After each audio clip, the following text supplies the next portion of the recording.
इधर शाही जामा मस्जिद कमेटी के लोग भी रमजान से पहले मस्जिद को रंगना चाहते हैं, रंगाई पुताई चाहते हैं दर्शक। इसके लिए उन्होंने एएसआई को भी एक खत लिखा है दर्शक। रंगाई पुताई को लेकर जिला प्रशासन का दो टूक कहना है कि एएसआई की संपत्ति है ये और इसका मुद्दा कोर्ट में विचाराधीन है और ऐसे में फैसला लेना एएसआई के हाथ में ही है जो कुछ है दर्शकों। लेकिन अब इसे लेकर किस तरह से हंगामा हो रहा है रिपोर्ट में दिखाता हूं।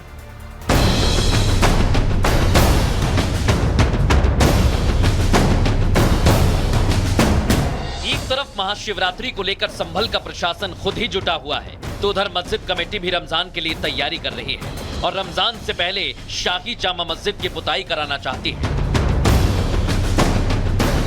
मस्जिद के रंग रोगन के लिए मस्जिद कमेटी ने एएसआई यानी भारतीय पुरातात्विक विभाग को खत भी लिखा है जिसमें तर्क दिया गया कि रमजान के महीने में मस्जिद का रंग रोगन किया जाता है। हालांकि खत को लेकर अभी तक एएसआई की तरफ से कोई रिएक्शन सामने नहीं आया है। ये एएसआई से हमने इस बार शाही जामा मस्जिद संभल की साफ सफाई, पुताई, रंगाई और सजावट के लिए इजाजत मांगी है, परमिशन मांगी है, क्योंकि ये तो सैकड़ों सालों से एक ट्रेडिशन है, एक कस्टम चली आ रही है कि कभी भी इसमें जो है एएसआई से कोई परमिशन जब से भी एएसआई के अंडर में आई है ये हमने नहीं मांगी है। लेकिन इस बार भी हम सिर्फ शहर में शांति और अमन बरकरार रहे, इस वजह से हमने परमिशन लेना बहुत ज्यादा मुनासिब समझा। शाही जामा मस्जिद का मामला अभी कोर्ट में है। ऐसे में संभल प्रशासन का साफ कहना है कि वो इस मामले में कुछ नहीं कर सकते क्योंकि ये एएसआई संरक्षित इमारत है और वही इस पर फैसला करेंगे। आवेदन हमारे एसडीएम साहब के यहाँ प्राप्त हुआ है जिसमें रंगाई पुताई की अनुमति मांगी गई है। वो हमने एज इट इज एएसआई को भेज दिया है क्योंकि एएसआई की प्रॉपर्टी है तो उस पर निर्णय लेने का अधिकार भी आर्कियोलॉजिकल सर्वे ऑफ इंडिया को है। अब देखना होगा कि एएसआई परमिशन देता है या नहीं, क्योंकि रमजान का महीना शुरू होने में अब सिर्फ 4 दिन बाकी हैं। मुस्लिम पक्ष हर हाल में मस्जिद का रंग रोगन कराना चाहता है। और दर्शकों देखा ना आपने, अब ये तो एएसआई के हाथ में है, लेकिन आज खबरों में आगे बढ़ेंगे और खबर दर्शकों हंगामे की। हर जगह हंगामा ही हंगामा मचा हुआ है, देखिए जरा।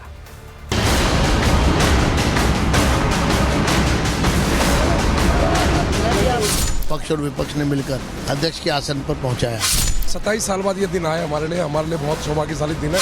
मेमोरीज तो यहाँ से उठाकर फेंके जाने की है। मुझे और रेखा गुप्ता जी को संतुष्टि मिली जब विजेंद्र गुप्ता जी ने स्पीकर के रूप में संभाला कार्यभार।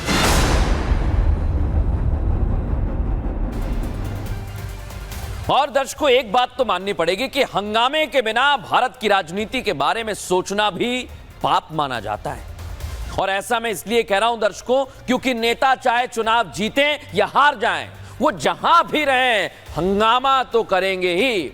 और ऐसा ही हाल आज देश के अलग अलग राज्यों में दिखाई दिया है दर्शकों। आइए पहले आपको दिखाता हूं। आज मैं कह रहा हूं कि यह हंगामे का सोमवार है। क्यों कह रहा हूं? दिल्ली में 27 साल बाद बीजेपी ने सत्ता संभाली तो आम आदमी पार्टी ने पहले ही दिन शोर मचाना शुरू कर दिया है दर्शकों।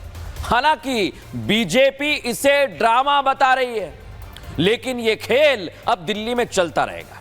वहीं दूसरी ओर सबसे बड़ा सूबा है उत्तर प्रदेश का, जहां समाजवादी पार्टी लगातार आरोप लगा रही है, उनके आरोप खत्म नहीं हो रहे।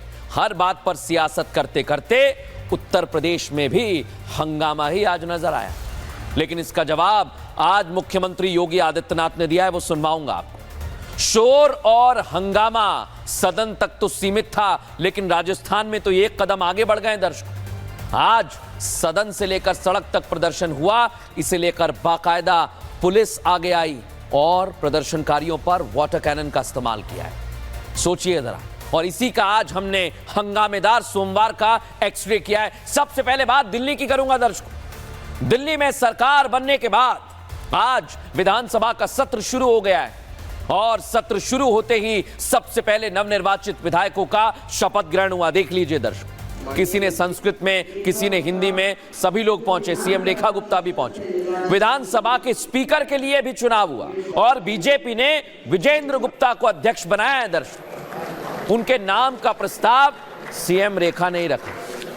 स्पीकर विजेंद्र गुप्ता को नेता प्रतिपक्ष आतिशी ने हाथ मिलाकर बधाई दी। यहां तक तो सब कुछ ठीक था।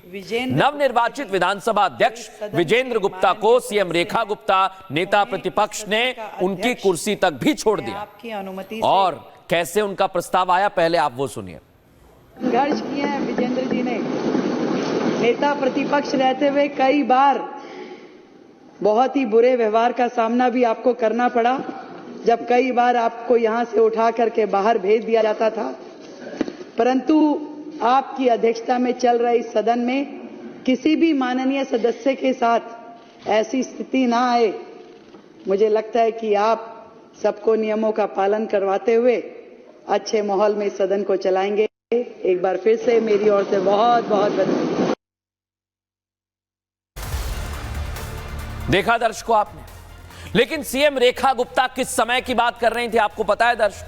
आज आपको दिखाता हूं कि समय कैसे बदल गया है, कैसे उन्होंने विजेंद्र गुप्ता के बारे में बताया कि एक वो समय था जब आपको उठाकर फेंका जाता था। देखिए 2015 में अकेले मैदान में डटकर खड़े हो जाते थे तो उन्हें मार्शल बाहर फेंक देते थे। दर्शकों देखिए जरा आप, एम्बियंस सुनिए जरा इसका पहले।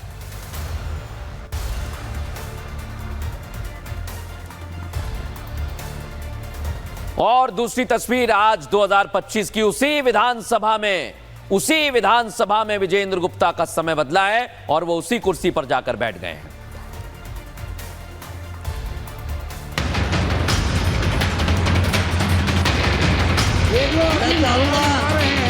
सदस्यों के माइक खोल दिए जाए। समय का पहिया घूमता है, ये कहावत आपने कई बार सुनी होगी, लेकिन दिल्ली में ये कहावत दिखाई देने लगी है। समय कब बदल जाए कहा नहीं जा सकता। जिन विजेंद्र गुप्ता को विधायक रहते हुए विधानसभा से कई बार बाहर निकाला जाता था, वो तस्वीरें शायद कोई नहीं भूला होगा। कैसे बार बार बीजेपी विधायक विजेंद्र गुप्ता को मार्शल उठाकर विधानसभा से बाहर कर देते थे। ये वो दौर था जब सत्ता में आम आदमी पार्टी की सरकार थी, लेकिन ना तो अब आम आदमी पार्टी की सरकार है और ना वो इस स्थिति में है कि विधानसभा में स्पीकर बना सके। और बस यही खेल हो गया। जिन विजेंद्र गुप्ता को कभी बाहर निकाला जाता था, वो विजेंद्र गुप्ता अब विधानसभा के स्पीकर बनाए गए, जिनका नाम खुद सीएम रेखा गुप्ता और मंत्रियों ने आगे बढ़ाया। स्पीकर बनाए जाने के बाद जब विजेंद्र गुप्ता से आर भारत ने बात की तो सुनिए उन्होंने क्या कहा। बहुत ही अच्छा लग रहा है कि दिल्ली की जनता ने आज मुझे सत्तारूढ़ दल के सदस्य के रूप में चुना और फिर पूरे सदन ने, पक्ष और विपक्ष ने मिलकर अध्यक्ष के आसन पर पहुंचाया। आज सदन में जो व्यवहार था विपक्ष का, वो सर्वथा निंदनीय है। विजेंद्र गुप्ता को सत्ता और विपक्ष के सहयोग से चुना गया है, लेकिन कोई भी बीजेपी विधायक या नेता वो वक्त नहीं भूल सकता जब आम आदमी पार्टी की सरकार मनमानी कर रही थी।